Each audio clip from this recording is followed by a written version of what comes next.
जय श्री राम।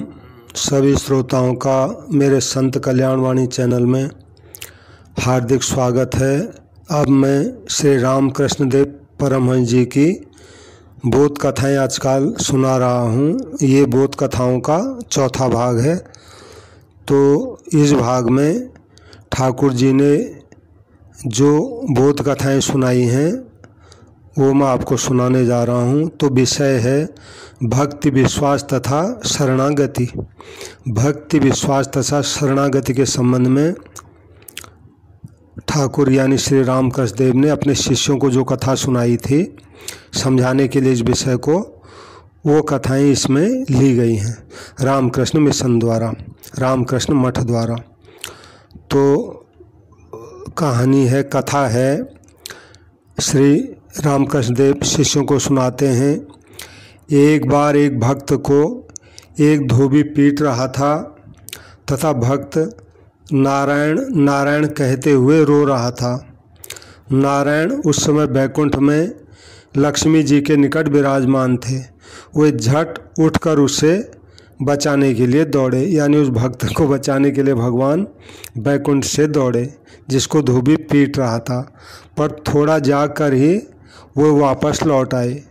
तो यह देखकर लक्ष्मी जी ने पूछा कि इतनी जल्दी तो गए और पर इतनी जल्दी लौट आए, आखिर क्या बात हो गई? नारायण ने कहा, मुझे नहीं जाना पड़ा। वह मूर्ख भी धोबी बन गया है। वह स्वयं ही अपनी रक्षा कर रहा है। उसे जो मार रहा था उस धोबी को अब यह भी मारने लगा है। तब मेरे जाने की भला क्या ज़रूरत है? तो रामकृष्ण देव कहते हैं, ईश्वर पर संपूर्ण रूप से निर्भर होने पर ही वे रक्षा करते हैं, अन्यथा नहीं। कहने का तात्पर्य यह है कि जब वो धोबी से जो है मार खा रहा था तब उसने भगवान को पुकारा, तो उसकी पुकार सुनकर भगवान तुरंत दौड़ पड़े। पर भगवान जैसे ही दौड़े वैसे ही वो भी धोबी की तरह वो भी धोबी को पीटने लग गया। तो भगवान ने ये सोचा कि जब ये अपनी रक्षा खुद ही अब करने लग गया तो अब मुझे जाने की भला क्या ज़रूरत हो गई। तो ठाकुर जी कहते हैं कि ईश्वर पर संपूर्ण रूप से निर्भर होने पर ही वे रक्षा करते हैं, यानी भगवान तभी रक्षा करते हैं जब उन पर निर्भर रहा जाए, अन्यथा नहीं। जय श्री राम। अब इसी संबंध की अगली कथा ठाकुर जी ने सुनाई शिष्यों को। एक बार गोपाल का कुछ समाचार न मिलने के कारण यशोदा माता राधिका के पास आकर बोली कि बेटी, तू मेरे गोपाल की कोई खबर जानती है क्या? राधा उस समय भावमग्न थी। यशोदा की बात को वे सुन नहीं सकी। बाद में भाव समाधि के भंग होने पर अपने सामने नंद रानी यशोदा को बैठी देख उन्होंने उन्हें प्रणाम करके पूछा कि माँ, तुम यहाँ क्यों आई हो? यशोदा ने अपने आने का कारण बताया। सुनकर राधा बोली, माँ, तुम नयन मूंद कर गोपाल के रूप का ध्यान करो, ऐसा करते ही तुम उन्हें देख पाओगी। यशोदा के नयन मूंदते ही महाभावमयी राधिका ने उन्हें भाव में निमग्न कर दिया और तब यशोदा को भावावस्था में गोपाल के दर्शन हुए। उसके बाद यशोदा ने राधिका से वर मांगा, बेटी, मुझे यही वर दो कि मैं नयन मूंदते ही गोपाल के दर्शन पाऊँ।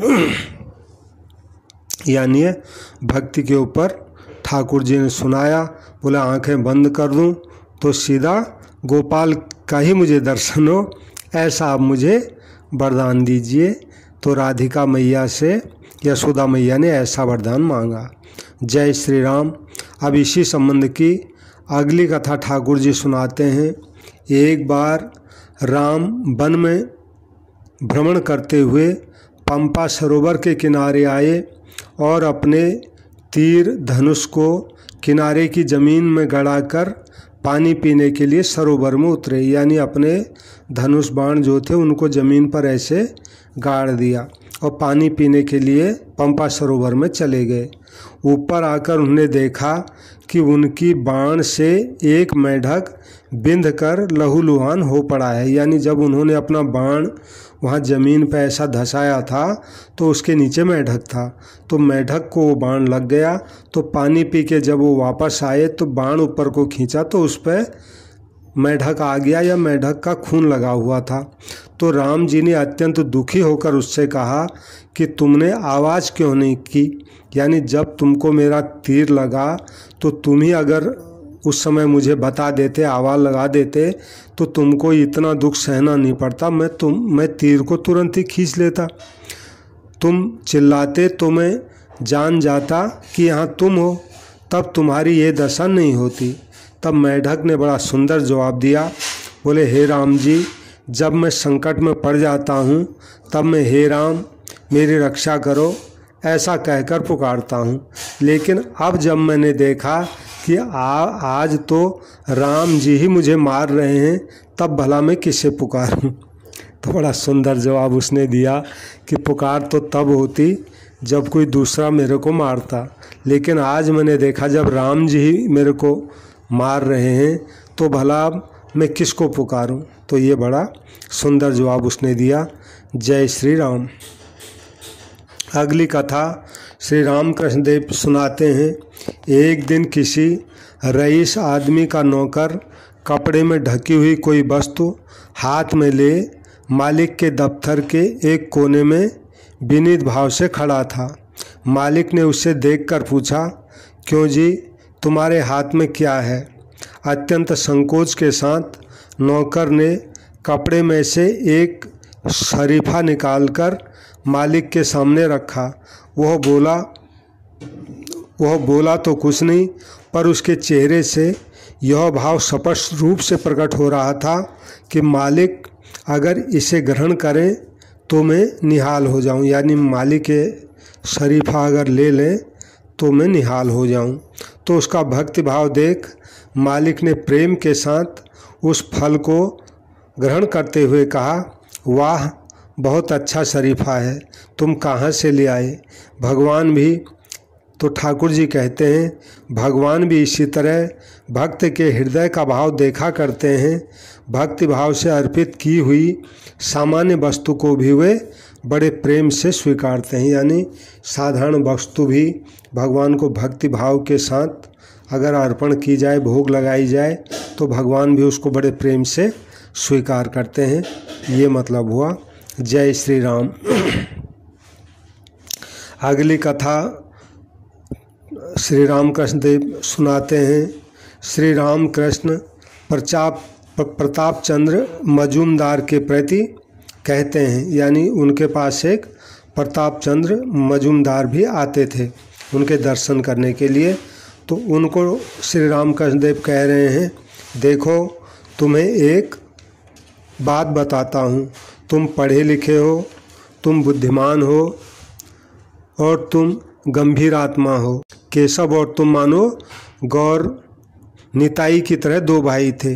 लेक्चर देना, तर्क वितर्क करना, वाद विवाद करना, यह सब तो अब काफ़ी हो चुका। अब भी क्या तुम्हें यह सब अच्छा लगता है? अब मन को समेटकर ईश्वर की ओर लगाओ, अब ईश्वर में डुबकी लगाओ। तो प्रताप चंद्र मजूमदार जी ने कहा, जी हाँ, इसमें कोई संदेह नहीं, यही करना कर्तव्य है। फिर भी मैं यह सब इसलिए कर रहा हूँ जिससे उनका केशव का नाम रहे, यानी केशव चंद्र सेन भी उनका कोई अपना संप्रदाय उस समय वहाँ चलाते थे वो, तो उनका नाम रहे। तब श्री रामकृष्ण देव ने हंसकर कहा, तुम यह तो कह रहे हो कि उनका नाम बनाए रखने के लिए यह सब तुम कर रहे हो, पर कुछ दिनों बाद तुम में यह भाव भी नहीं रह जाएगा। इस विषय में एक किस्सा सुनो। अब ठाकुर जी उनको इस विषय का एक किस्सा सुना रहे हैं। एक आदमी एक पहाड़ के ऊपर कुटिया बनाकर रहता था। उसने बड़ी मेहनत से वो कुटिया बनाई थी। एक दिन बड़ी भारी आंधी उठी और कुटिया हिलने डुलने लगी। तब उसे बचाने के लिए वह बड़ा चिंतित हो उठा। वह प्रार्थना करने लगा, हे पवनदेव, मेरी कुटिया को मत गिराओ, मेरी कुटिया को मत गिराओ बाबा। परंतु पवनदेव ने उसकी प्रार्थना नहीं सुनी और कुटिया चरमराने लग गई। तब उस आदमी को एक युक्ति सूझी। उसे याद आया कि हनुमान जी पवन जी के पुत्र हैं, तो वह बेचैन होकर हनुमान जी को कहने लगा, दुहाई है बाबा। तब वो बेचैन होकर के पवन देव को कहने लगा कि दुहाई है बाबा, ये हनुमान जी की कुटिया है, इसको मत तोड़ो। कुटिया फिर भी चरमर चरमर करने लगी। कौन किसकी सुने। कई बार हनुमान जी की कुटिया रटने के बाद भी जब कोई फायदा नहीं हुआ, तब वह कहने लगा, बाबा यह राम जी की कुटिया है, दुहाई है, इसको मत तोड़ो। परंतु इससे भी कुछ लाभ नहीं हुआ। कुटिया आखिरकार चरमराती हुई टूटने लगी। तब वह जान बचाने के लिए बाहर निकल आया और निकलते हुए बोला, जाने दो, मेरे साले की कुटिया है तो केशव के नाम को बनाए रखने की तुम्हें कोई ज़रूरत नहीं है। जान रखो, जो कुछ हुआ है वह ईश्वर की इच्छा से ही हुआ है। उन्हीं की इच्छा से बना, फिर उन्हीं की इच्छा से मिट रहा है। तुम भला क्या कर सकते हो। तुम्हारा अब यही कर्तव्य है कि तुम संपूर्ण मन को ईश्वर में लगाओ, उनके प्रेम सागर में कूद पड़ो। यानी मतलब ये हुआ कि तुम्हारे प्रचार करने से केशव की बात स्थिर रहेगी, ये भगवान की इच्छा पर है। इसलिए तुम जो है अपना मन भगवान में लगाओ और उनके प्रेम सागर में कूद पड़ो। ये मतलब हुआ। जय श्री राम। इसी संबंध की अगली कथा ठाकुर अपने शिष्यों को सुनाते हैं। एक आदमी किसी साधु के पास जाकर अत्यंत दीन भाव दिखाते हुए बोला, महाराज मैं बड़ा अधम हूँ, मैं आपकी क्या सेवा करूँ। साधु ने उसके मनोभाव को समझते हुए कहा, तुम ऐसी कोई वस्तु ले आओ जो तुमसे भी हीन हो। यानी वो काफ़ी दीनहीन भाव अपना साधु को दिखा रहा था। तो साधु ने भी ऐसा कहा, तुम कोई ऐसी वस्तु ले आओ जो तुमसे भी अधिक हीन हो। तो उस आदमी ने सोचा, भला मुझसे हीन वस्तु और क्या हो सकती है। मुझसे हीन तो एकमात्र विष्ठा ही हो सकती है। ऐसा सोचकर वह मैदान में विष्ठा लाने के लिए गया, पर उसके निकट आते ही विष्ठा उससे बोल उठी। विष्ठा ने कहा, मुझे मत छुओ, मैं पहले देवताओं के भोग में चढ़ने वाली सुंदर मिठाई थी, पर एक बार तुम्हारे संपर्क में आते ही मेरी ऐसी दशा हो गई कि आज मेरे पास आते ही लोग नाक पर कपड़ा लगाकर दूर हट जाते हैं। यानी मिठाई ने बड़ा सुंदर जवाब दिया। कहने का मतलब, मैं पहले सुंदर पकवान थी, तुम लोगों ने मुझे खाया, तो खाने के बाद में वही मिठाई पकवान विष्ठा हो गई, और आज जो है अब मुझे कोई देखना भी नहीं चाहता है और नाक पर कपड़ा लगाकर दूर हट जाता है। और अब तुम मुझे फिर छूने आए हो, और तुम्हारे स्पर्श से न जाने इसके बाद भी अब मेरी क्या दुर्दशा होगी, और तुम मुझे मत छुओ। यानी विष्ठा ने बड़ा सुंदर जवाब दिया कि तुम लोगों के संपर्क में आने से ही मेरी इतनी दुर्दशा हो गई, यानी मैं मिठाई पकवान से विष्ठा बन गई। ये सुनते ही उस आदमी में यथार्थ दीनता का भाव आ गया। यानी अब उसमें यथार्थ, जब वो साधु के पास, ठाकुर जी का कहने का मतलब ये है, जब वो ठाकुर के पास गया तब तो दीनता दिखाने का नाटक सा कर रहा था। जब विष्ठा ने उसको ये बात बताई तो अब उसमें वास्तविक दीनता आ गई। ये मतलब हुआ। जय श्री राम। अगली कथा इस संबंध की श्री राम कृष्णदेव सुनाते हैं। एक बार नारद के मन में अभिमान उत्पन्न हुआ कि मेरे जैसा कोई भक्त नहीं है। तो भगवान नारद का यह भाव जान गए। उन्होंने कहा, नारद, अमुक स्थान पर मेरा एक भक्त रहता है, उससे मिल के आओ। नारद ने वहाँ जाकर एक किसान को देखा। वह किसान सुबह उठकर केवल एक बार हरि नाम का उच्चारण कर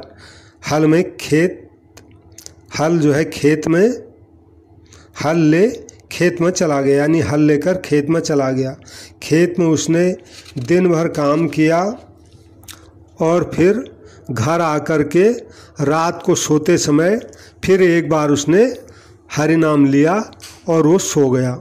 यह सब देखकर नारद ने मन ही मन कहा, वाह रे वाह, भगवान इसी को अपना भक्त कह रहे हैं।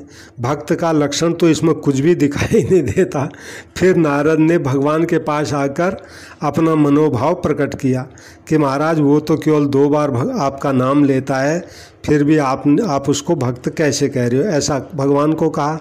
तब भगवान बोले, नारद तुम इस तेल से भरी कटोरी को हाथ में लेकर के गोलोक धाम का भ्रमण कराओ, परंतु देखना एक बूंद भी तेल का इस कटोरी में से छलक नहीं पाए।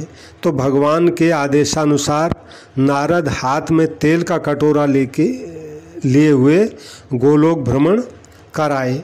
तब भगवान ने वापस आकर पूछा नारद को कि नारद, गोलोक भ्रमण करते समय तुमने मेरा कितनी बार स्मरण किया?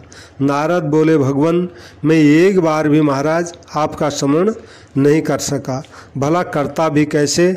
आपने मुझे जो तेल की कटोरी दी थी, ये तेल की कटोरी तेल से लबालब भरी हुई थी, उसमें से तेल छलक न जाए, इसी भय से मुझे उसी ओर पूरी दृष्टि रख कर बहुत ही संभाल कर चलना पड़ा।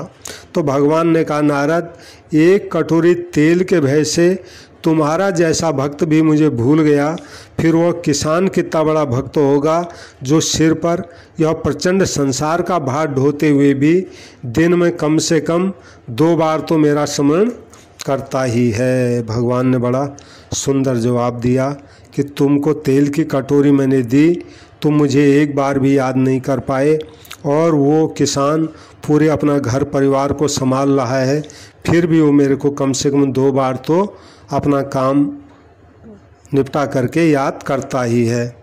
जय श्री राम। इसी संबंध की अगली कथा ठाकुर जी सुनाते हैं शिष्यों को। किसी समय एक स्थान पर 2 योगी भगवत प्राप्ति के लिए साधना कर रहे थे। एक दिन देवर्षि नारद उस ओर से गुजरे। उन योगियों में से एक ने नारद से पूछा, क्या आप स्वर्ग से आ रहे हैं? नारद बोले, हाँ। योगी ने कहा, अच्छा बताइए तो भला भगवान इस समय स्वर्ग में क्या कर रहे हैं? नारद बोले, मैंने आते समय देखा भगवान सुई के छेद में से ऊंट और हाथियों को पार करा रहे हैं।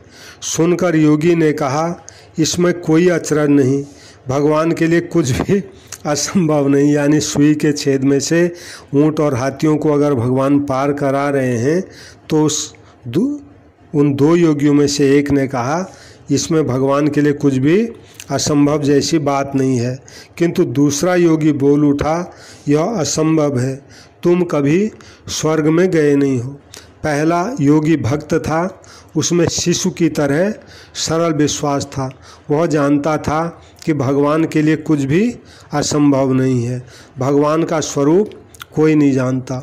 जय श्री राम। कहने का मतलब यह है कि असंभव को अगर संभव भगवान कर दें तो इसमें विश्वास होना चाहिए। विश्वास यानी सरल हृदय से विश्वास हो पाएगा, तो इसमें सरलता की महिमा है। जय श्री राम। इसी संबंध की अगली कथा श्री राम कृष्ण देव सुनाते हैं। एक बार किसी का लड़का इतना बीमार पड़ा कि उसके बचने की कोई आशा नहीं रही।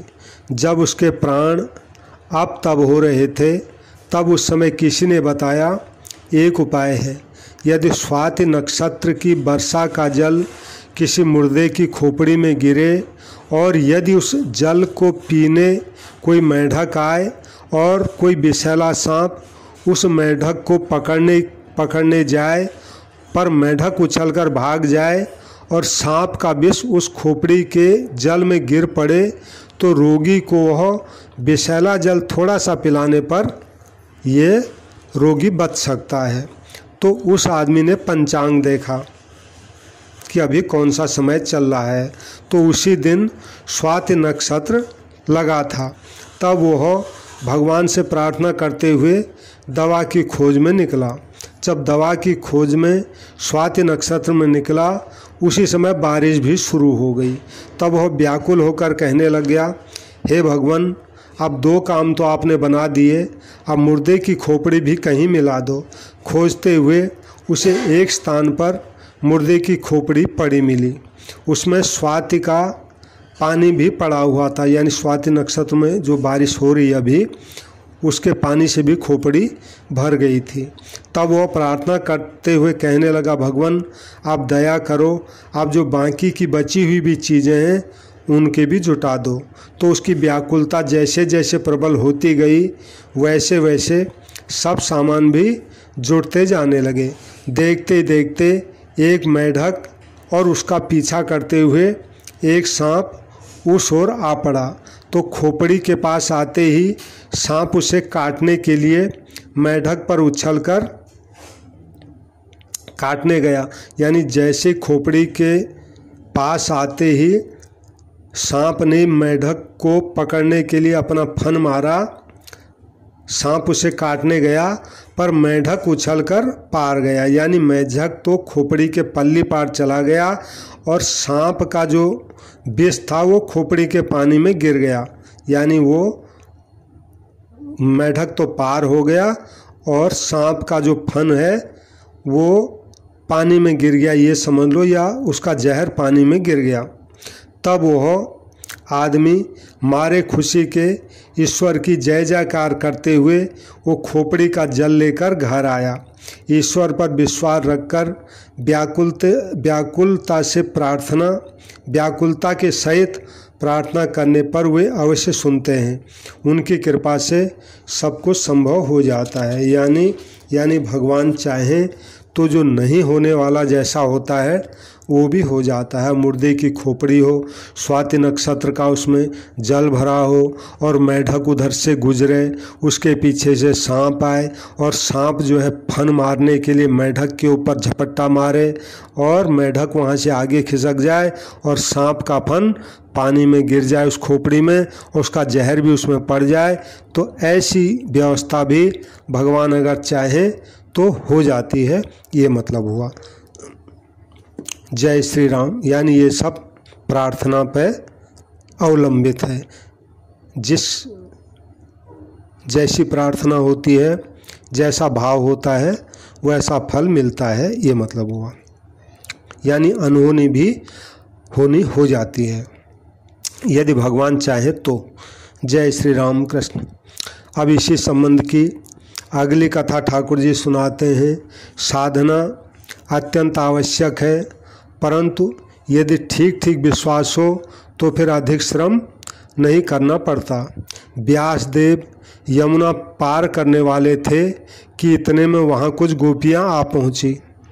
उन्हें भी यमुना के उस पार जाना था, किंतु कहीं कोई नाव नहीं दिखाई देती थी।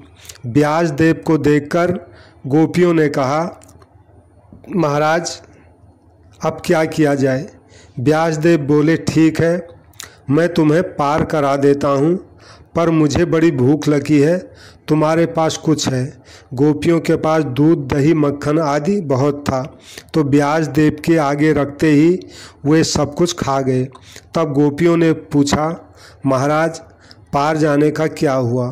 तब व्यासदेव यमुना के किनारे जाकर खड़े हो गए और बोले, हे यमुने, यदि मैंने आज कुछ नहीं खाया हो तो तेरा जल 2 भागों में बढ़ जाए और बीच के मार्ग से हम लोग पार हो जाएं। ऐसी जो है वेद व्यास जी ने यमुना जी को प्रार्थना की कि यदि आज मैंने कुछ भी नहीं खाया हो, खाने पीने के बाद बोले ऐसा हो। तो ये जो पानी है दो भागों में बढ़ जाए, नहीं इधर का इधर रह जाए, उधर का उधर रह जाए और बीच से रास्ता बन जाए। तो व्यास देव के ऐसी प्रार्थना करते ही यमुना नदी का जल दो भागों में विभक्त हो गया और बीच में से रास्ता बन गया।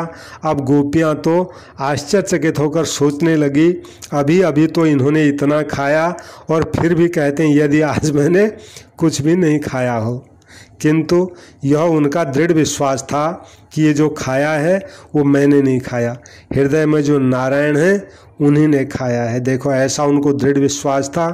उसी दृढ़ विश्वास से उन्होंने प्रार्थना की और उनकी प्रार्थना सुन ली गई और यमुना ने उनको पार जाने का रास्ता दे दिया। यानी विश्वास में इतनी ताकत होती है, ये श्री राम कृष्ण देव जी अपने शिष्यों को बताना चाहते हैं। जय श्री राम। अब इसी संबंध की अगली कथा सुनाते हैं। ठाकुर जी किसी ब्राह्मण के यहाँ ठाकुर की नित्य सेवा होती थी। एक दिन किसी काम से ब्राह्मण को कहीं दूर जाना पड़ा।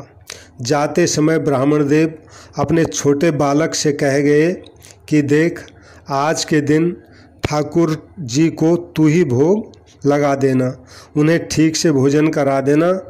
ठीक समय पर बालक ने ठाकुर जी को भोग लगाया और शांत बैठकर देखने लगा, पर ठाकुर जी तो जैसे के तैसे वैसे ही रहे, यानी उन्होंने भोग नहीं लगाया। उन्होंने न बातचीत की न कुछ खाया, यानी भोग लगाया वह वहीं पड़ा रहा, ठाकुर जी ने खाया नहीं। बालक को पूरा विश्वास था कि ठाकुर सामने रखे आसन पर बैठकर वास्तव में भोजन करेंगे। उसके बड़ी देर तक बैठे रहने के बाद भी जब ठाकुर जी भोग लगाने को नहीं उठे तो वो बालक बार बार विनती करने लगा, ठाकुर जी, बाबूजी मुझसे तुम्हें भोजन कराने के लिए कहे गए हैं, पर तुम क्यों नहीं आते, मेरे हाथ से तुम क्यों नहीं खाते। इस तरह वो कहते हुए व्याकुल होकर रोने लगा। उसका रुदन देख ठाकुर जी मुस्कुराते हुए आसन पर आ विराजे और भोजन करने लगे। ठाकुर जी को खिला पिलाकर वह पूजा गृह से बाहर निकला तो घर वालों ने कहा कि भोग तो चढ़ चुका है, अब वो सब प्रसाद बाहर ले आ। बालक बोला, हाँ भोग लग चुका है। ठाकुर जी सब जिम गए हैं।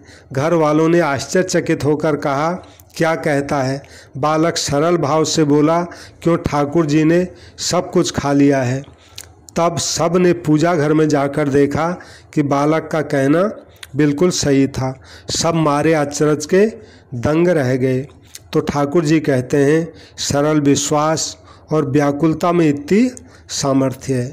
यानी व्याकुलता हो, सरल विश्वास हो तो सब हो जाता है, यानी भगवान स्वयं प्रकट होकर भोजन कर सकते हैं। जय श्री राम। अगली कथा इसी संबंध की ठाकुर जी सुना रहे हैं। बालक जैसा विश्वास चाहिए। बालक माँ को देखने के लिए जिस प्रकार व्याकुल होता है उसी प्रकार की व्याकुलता चाहिए। यह होने से ईश्वर दर्शन अवश्य होंगे। अब ठाकुर जी इसी संबंध की कहानी सुनाते हैं। जटिल नाम का एक बालक था। वह रोज़ वन में होकर पाठशाला को जाया करता था। वन में से अकेले जाते हुए उसे डर लगता था। एक दिन उसने अपनी माँ से यह बात बताई कि माँ, मुझे अकेले जाने में डर लगती है। माँ बोली, डर किस बात का बेटा, तू मधुसूदन को पुकारा करना। बालक ने पूछा, मधुसूदन कौन है माँ? माँ ने उत्तर दिया, मधुसूदन तेरे भैया लगते हैं। इसके बाद अकेले जाते हुए जैसे उसको डर लगने लगा तो पुकारने लग गया, भैया मधुसूदन, पर कहीं कोई नहीं दिखाई दिया। तब वो जोर से पुकारते हुए रोने लगा और कहने लगा, भैया मधुसूदन, तुम कहाँ हो, तुम आओ, मुझे बड़ा डर लग रहा है। तो बालक की व्याकुलता देख मधुसूदन रह नहीं सके और वे झट उसके सामने प्रकट होकर बोले, ले मैं आ गया, तू जो है डरता क्यों है। यह कह मधुसूदन ने उससे पाठशाला के निकट तक पहुंचा दिया और कहा, तू जब कभी मुझे पुकारेगा मैं उसी समय आ जाऊंगा, तुझे कोई डर नहीं। यही बालक का विश्वास है और यही उसकी व्याकुलता है और इसी से ही भगवान को उसने प्रकट कर दिया। जय श्री राम। इसी संबंध की एक अगली कथा है। एक अगली कथा ठाकुर जी सुनाते हैं। एक ग्वालिन एक ब्राह्मण पंडित के यहाँ दूध पहुँचाया करती थी। ग्वालिन का घर नदी के उस पार था। समय पर नाव न मिलने के कारण उसे दूध लाने में देर हो जाया करती थी। एक दिन देरी के कारण पंडित जी ने उसे खूब फटकारा। ग्वालिन बोली, क्या करूं महाराज, घर से तो मैं जल्दी से निकलती हूं, पर मल्लाह के लिए मुझे बहुत देर तक बैठे रहना पड़ता, यानी नदी पार करने वाला कोई मल्लाह नहीं मिलता, यानी नाव नहीं मिलती। पंडित जी बोले, अरे राम नाम लेकर लोग भवसागर पार हो जाते हैं और तू एक छोटी सी नदी को पार नहीं कर पाती। ग्वालिन बेचारी भोली भाली थी। पंडित जी की बात सुनकर वह बड़ी प्रसन्न हुई। दूसरे दिन से वह नाव के लिए अब इंतजार नहीं देख विश्वास के साथ राम नाम लेते हुए पैरों चलकर नदी को पार करके आने लग गई। यानी पंडित जी की बात का उस पर इतना असर पड़ा कि अब वो राम नाम लेती और नदी के ऊपर ही चल के पार आ जाती। एक दिन ब्राह्मण ने उससे पूछा, क्या बात है, आजकल तो तुझे अब देर नहीं होती आने में। ग्वालिन बोली, महाराज तुम्हारी बात सुनकर मैं अब नाव के लिए इंतजार नहीं करती, राम नाम लेते हुए पैदल ही नदी के पार आ जाती हूँ। यानी राम नाम लेते हुए पैदल ही नदी के ऊपर से चल के पार आ जाती हूँ, ये मतलब हुआ। पंडित जी को इस बात पर उसकी विश्वास नहीं हुआ। उन्होंने उससे कहा, तू मुझे चलकर नदी पार कर दिखा सकती है क्या? तो ग्वालिन पंडित जी को साथ ले गई और नदी में उतरकर राम नाम लेते हुए चलने लगी। पंडित जी भी घबराते हुए पानी में उतरे और धोती को संभालते हुए बड़ी मुश्किल से एक दो पग आगे बढ़े। ग्वालिन ने थोड़ी दूर जाकर पीछे मुड़कर देखा तो पंडित जी बड़ी मुसीबत में पड़े हुए थे। तब वह बोली, वाह महाराज, तुम मुंह से तो राम नाम भी लोगे और हाथों से धोती भी संभालोगे। यानी राम नाम तो पंडित जी ले रहे हैं, लेकिन विश्वास नहीं है कि पानी के ऊपर मैं चल पाऊंगा, इसलिए मेरी धोती भीग न जाए तो धोती को ऊपर को समेट रहे, ये मतलब है। तो उसने कहा, ग्वालिन ने कहा, ये कैसे चलेगा? भगवान पर पूरे विश्वास के साथ समर्पण करो तभी काम बनेगा। यानी ठाकुर जी विश्वास के ऊपर बता रहे हैं, भक्ति और विश्वास हो तभी काम बनता है। जय श्री राम। अब अगली कथाएं इस संबंध की, और अभी इसमें काफ़ी कथाएं हैं, अगले भाग में कहूँगा। सभी श्रोताओं से मेरी प्रार्थना है, कृपया मेरे संत कल्याण वाणी चैनल को सब्सक्राइब करें और ठाकुर की वाणी आपको पसंद आई हो तो लाइक करें और महाराज जी के कल्याणकारी वाणी का प्रचार हो इसलिए शेयर करें। जहाँ भी संत महात्माओं की कल्याणकारी बातें मिलेंगी मैं अपने इस संत कल्याण वाणी चैनल पर उनको अवश्य रखूँगा। सबको प्रणाम, सबको राम राम। जय श्री राम, जय श्री राम।